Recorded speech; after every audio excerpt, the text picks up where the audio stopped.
Creating these characters was very interesting. They came to me at a very odd time in my life.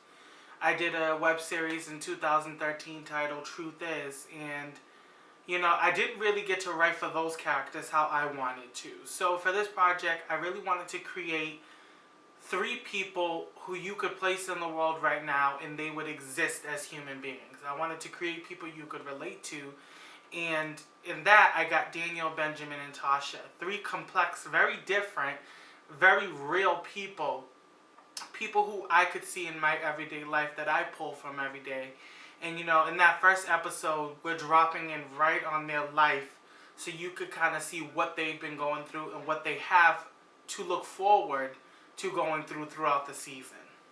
Creating Daniel was a very liberating experience just for the simple fact that I wanted to create somebody who had so much going on like I do myself. Daniel is chasing his dreams, and in doing that, he's forgetting that he needs to sacrifice a lot of things in order to pursue that. He's a dreamer. He's a hard worker. He has everything figured out. He knows his next step. He knows what he's going to do. He's a great cook. He listens. He's a lover. He's a great friend. And I feel like those are a lot of the traits that I possess. So in creating Daniel, I really wanted to create someone who is, someone like me, but someone like a lot of other people in the world. In a lot of web series and even in media, a lot of men are portrayed as these sexy, six-pack abs kind of man, and I didn't want to do that. I wanted to showcase the millions of other men who are on the planet, and in that I got Shaquan Perkins, who was a brilliant actor, and Shaquan's not your typical lead in the sense that there are a lot of web series where they use a face and a body to sell, and for me, I wanted to sell a story. So casting Shaquan was the perfect fit because he acts so well and he brought this story to life like I could have never imagined. Daniel is someone who's complex and is really difficult to figure out, so Shaquan really stepped in and really put his feet into who Daniel was, and I think I was most impressed by how he lived as I saw Daniel when I wrote him. So, tell me about this new boo. Nico? He ain't new. Well, I haven't met him yet, and you sitting over here sprung. Ooh, I am not sprung, but Nico's amazing. He's just what I need right now. The sex. Out of this world. Background? Stable. Credit? High 700. Well, damn, bitch, he passes on my test. Are the two of you serious? Daniel and Tasha are very interesting. They're just your two friends who always like to cut up when they're around, and they always want the tea in each other's life, and they're always there for each other. And I think that's how I am with my friends. We have a special dynamic where we can call them. I can call my friends when I'm down. I can call my friends when I need advice, and they can do the same with me. And creating Tasha and Daniel was funny because their dynamic is interesting. And Duran and Shaquan had never worked with each other for a while to kind of create that. So it was interesting to see them step on set, and as soon as we called action, they became Tasha and Daniel the best friends. And we joke around that we call them best friend goals because that's truly what they are. They're everybody's best friends as well. You can kind of see yourself in your best friend in Daniel and Tasha. And if you can't, you can see some part of them. They both have a lot going on, but when they're together, it's like something lights up and something is magical between them. My name is Daniel and I blog. I know it sounds like an introduction to an AA meeting, but it's true. I blog and I love it. Daniel and Benjamin are very interesting in the pilot because throughout those 22 minutes, you really get a sense of who they are day to day, hour to hour, minute to minute. We kind of drop in on Daniel's life, and you kind of see that, he's a blogger, he's chasing his dreams. And then you have Benjamin, who comes home, who is your 9-to-5 typical man or woman going to work. I thought to myself, We should add a baby to our family. I think it's exactly what we need right now. Babe, what do you think? I think that is the exact opposite of what we need right now. You know, the way we jump around in the episode from scene to scene is you can kind of get into their mind frame and see where they are in their life. You know, Daniel mentioning the baby, you know, a lot of people will go, are you serious? Like, you want a baby with everything going on? But I think in Daniel's mind, he wants to have the perfect life. He wants to have the business. He wants to have the baby. He wants to have the perfect marriage. And I think he's going faster than what Benjamin sees, which is why I often call Daniel the optimist and Benjamin the pessimist. Daniel, I get that you're mad, but there was nothing I could do.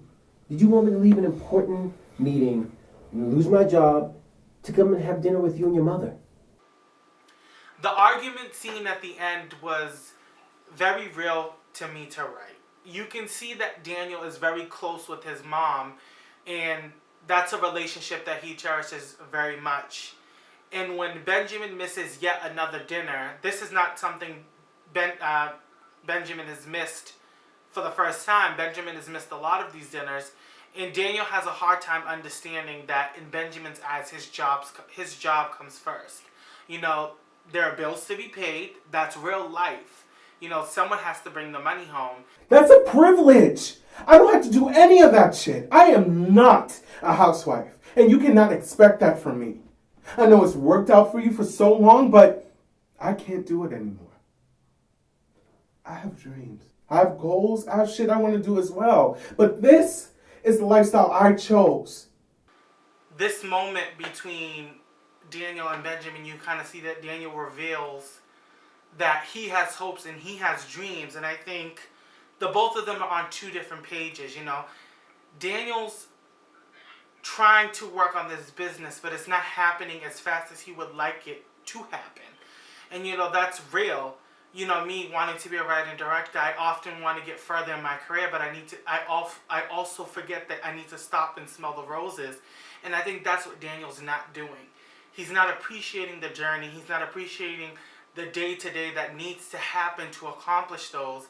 And Benjamin is often stressed and feels like, well, you know, I'm trying my hardest. I'm doing my part. I need you to do yours. Is it greens I smell? Sure is. Oh, who taught you to throw down in the kitchen? A lovely lady by the name of Juanita Hill. I did, didn't I? Creating Juanita and Daniel's relationship was very important to me because I feel like the whole not supportive parent thing has been done. And you know, it's a very important story because it still happens to this day, but I wanted to explore what it's like to be a gay black man with supportive parents. Almost like a regular life. You know, you come out and you're living your life every day with people who love you. That was very intentional and important for me to express and represent that dynamic that is ever so present in a lot of people's life. You know, Daniel is the most important thing to his mother, and his mother is the most important thing to him. So that relationship was beautiful to write for, and it was beautiful to see come to life. I cared about you for the last 2 years. So yeah, excuse me for caring about myself for once, but you always seem to forget that. I don't forget that, and I appreciate that. But you seem to forget that I was the one here 7 days a week. I was up at the crack of dawn. I cooked, I cleaned, made sure you had everything you needed on top of a full-time job. When you see Tasha and Roger for the first time, you can see that there's a lot of unfinished business. You know, his stuff is still at the house. I don't know why. You know, she's trying to get him to take his stuff, but you can kind of see that she wants him to very much still be a part of her life. You know, as much as Tasha says she doesn't want to make it work, she kind of does. But you don't see that this early in the episode. But you can kind of tell that when she sees this man, he kind of lights up her world. But sometimes he says the wrong thing that ignites this frustration and this anger in her mind. And, you know, it was very real to explore that because you can kind of see Roger say he did a lot for their relationship. And she had to remind him that she did a lot for their relationship. These are two people who are playing tit for tat. I paid the gas bill. Well, I cooked fried chicken last Sunday. Well, I paid the heat. Well, I did this. These are two people who are really being tit for tat in their relationship and not figuring out what they did wrong in order to make it right. So when Benjamin comes home with the flowers, Daniel's almost thinking, you've done this before. I don't need the flowers. Like, we have enough flowers to go around for years. So I'm going to enjoy this moment. I'm going to enjoy being mad at you because I have a right to be mad. I feel like it was very petty and it was very small. A lot of people think, oh, he's mad because he missed a dinner. But you missed an opportunity to make things right with my mother. You missed an opportunity to get on the same page with my mother so that we can all be one unit moving forward. And I think Benjamin's flower gesture was very nice. He's very sweet. I know that these are my man's favorite roses, so I'm going to come home and give him roses and kind of moves on in, and we're going to go back to being us. And I feel like that's the mistake people make. The flowers was a Band-Aid on top of a broken situation. And, a Band-Aid is not going to fix every situation that the two people in the relationship have. I feel like a conversation needed to happen, and that moment wasn't the time. It was too fresh. They just got into the argument last night, so you coming home with flowers is not going to change anything.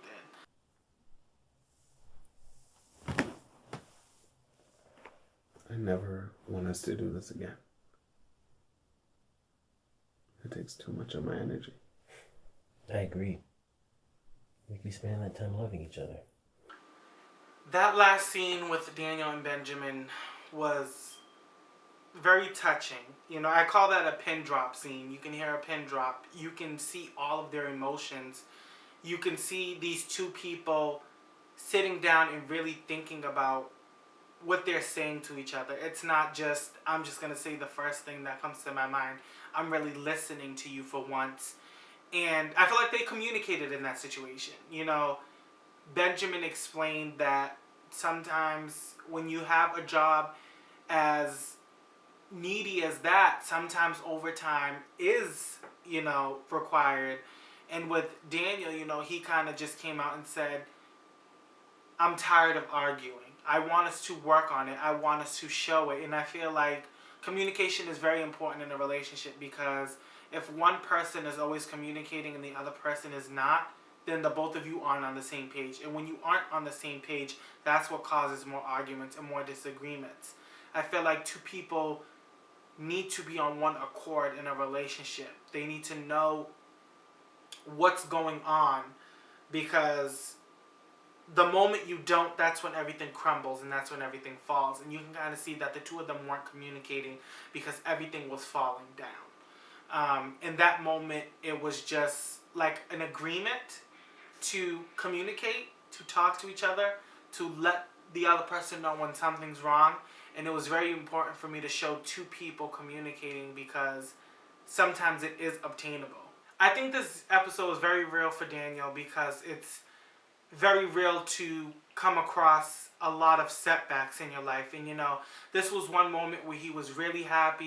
He shared with Benjamin that he was going to meet with the investors. He was hoping to get this money to get one step closer to his dream. And him not getting that money was very heartbreaking for him, because he feels like he's going one step forward only to get knocked 10 back. Nico is very interesting for Tasha. They met at a time where Tasha's breakup was very fresh for her, and he was a new face. They have great sex. He's a chef. He makes great food for her. So these are a lot of the things that she needs right now. She needs to release this tension. But Tasha's going about this relationship with Nico in all the wrong ways. She wants her space, but she's given the man a key. She's given the man a key because she's kind of enjoying having someone in her bed again. Not just for sex, but someone to sleep with her at night. Someone to hold her. Longing for that embrace. And, Nico serves a purpose because he's making Tasha learn more about herself. And you don't really see that in this episode, but as you go on, you see that Nico's kind of making Tasha assess her life. But at this moment, the first 4 episodes, Tasha and Nico are just having fun. They're friends with benefits. The last thing I want you to think is that I'm lazy. It's not like I can just snap my fingers and get a new job. You're jumping the gun. I don't think you're lazy. I want things for us, so if I want to take on a job that pays more money, that has absolutely nothing to do with you being lazy. In this episode, you see that the both of them are very guilty. Daniel is starting to feel like he needs to get off of his behind and get a real job. Driving for Uber is not something that everybody does, but it is a job and it does pay. It just doesn't pay as much as Benjamin would like. But because Benjamin and Daniel have compromised and made a deal in their relationship that Benjamin was going to do most of the work so that Daniel could focus on the could focus on the business, it's not working out the way the two of them have imagined. So the bills are piling up. I want us to do more than have sex. I know it's been convenient for us, and it's great, don't get me wrong, but you seem like a really great guy, and I want to get to know you first. Tasha's kind of wanting her to have more than just sex with this man because she doesn't want to move too quick. Sex is often the answer when you're with a guy who you don't want to be serious with. And I feel like she's kind of making a promise she can't keep, which is why she kind of says, let's start this whole no sex thing tomorrow. Let me get one more in before we start this whole thing. Shooting that scene was very difficult because, as you can imagine, there's 4 of us in the car, 1 person doing the sound, me operating the camera, and 2 actors. It was very difficult to get certain angles, but I was very proud of Joanne and Sherrod for really committing themselves to the story. I approach my sex scenes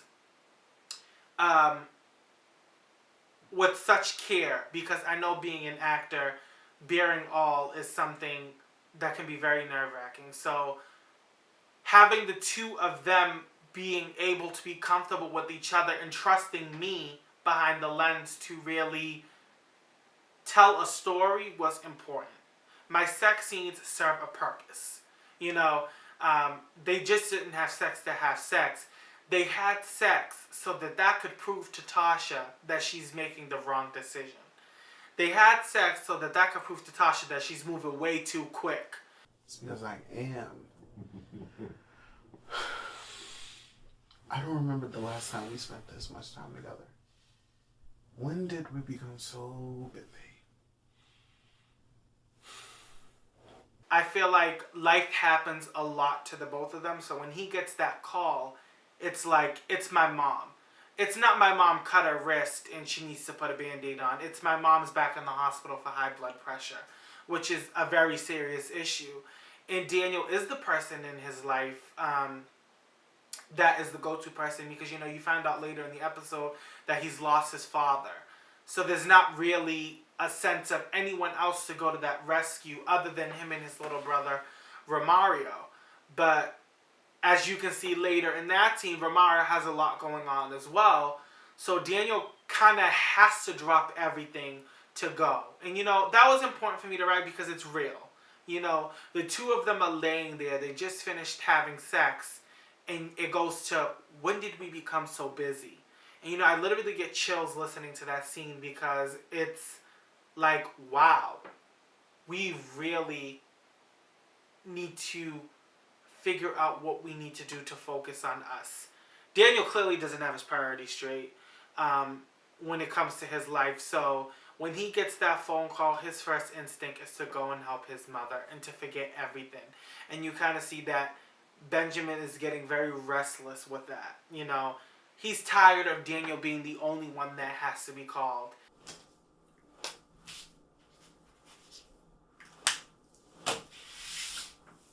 Looks like you got what you wanted. No. I'm only giving you what you asked for. Tasha's very confused because something as simple as a divorce paper is the ending of what she's worked so hard to build. So, she's saying so many times that she wants this marriage to be over, but you find out that she really doesn't. And that's when she finally breaks down. Her saying no to her and Nico was kind of a defense mechanism to kind of get her marriage together. And when Roger comes over with those papers, once you sign them, it's very serious, and the two of you are over. And Tasha wasn't ready. Tasha wants to be ready when she's ready. She doesn't want Roger to tell her when she can sign the paper. She wants to be ready.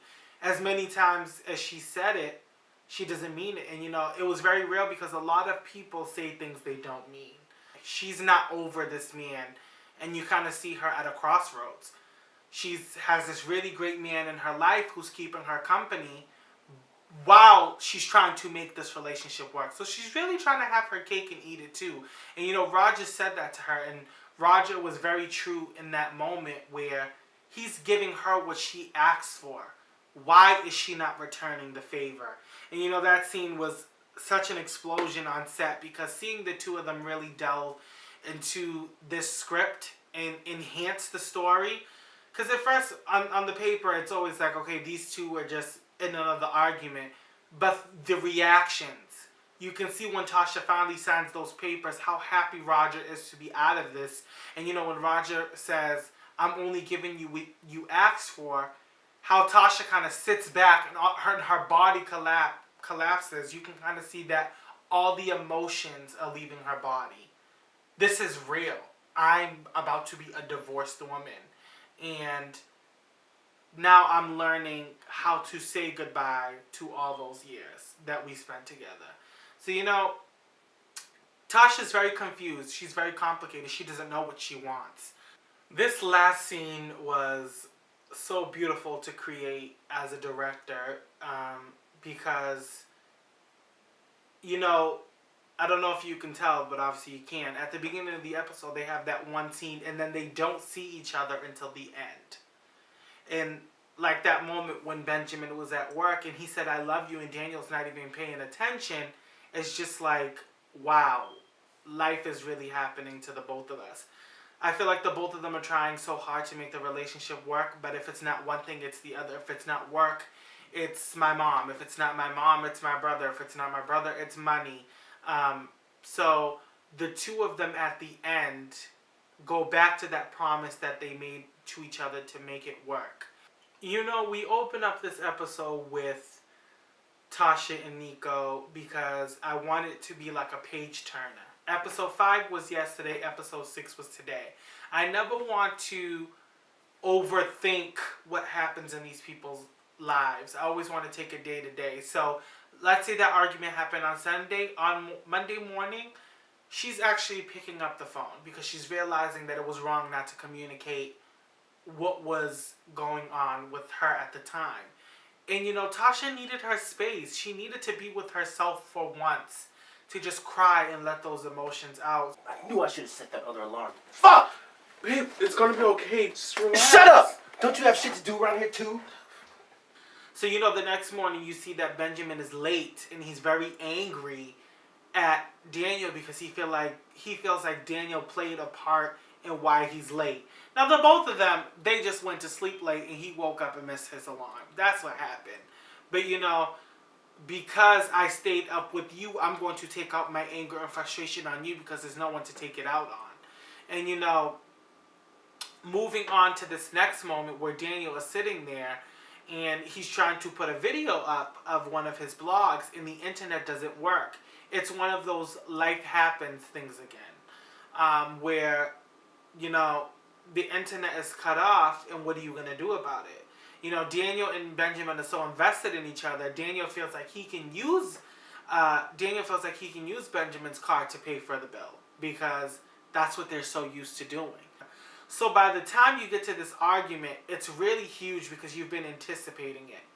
From the two of them staying up late, to Benjamin being late for work, to the internet being cut off, to Benjamin's card being declined in front of his assistant.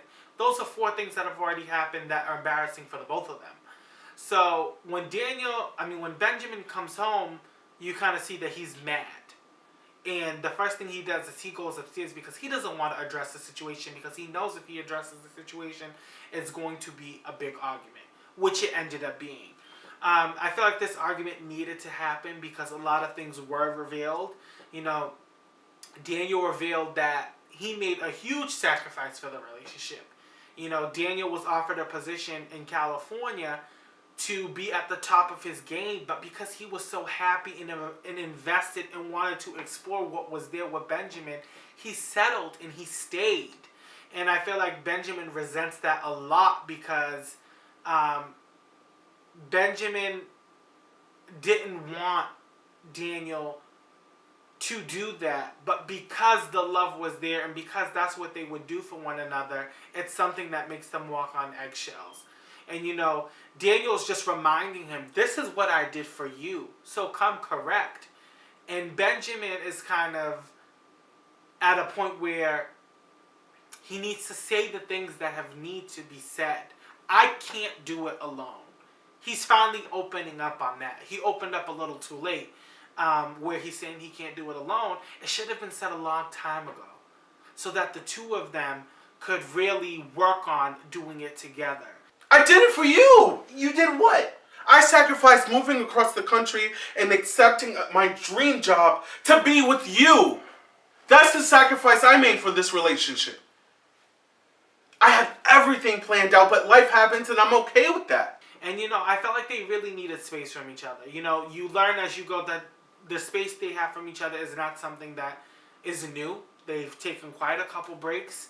And I felt like this break needs to happen for the both of them to be away from each other and out of each other's mind space to really think about what's going on. Because, you know, you find out in that argument that the two of them aren't working as well as they need to be and as well as they thought.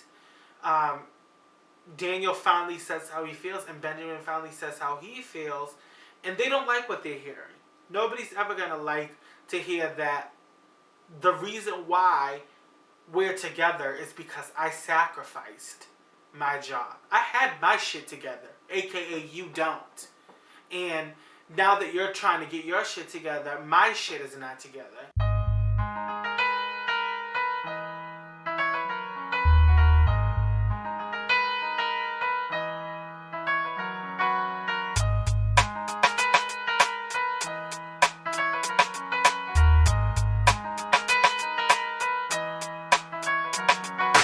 Once upon a time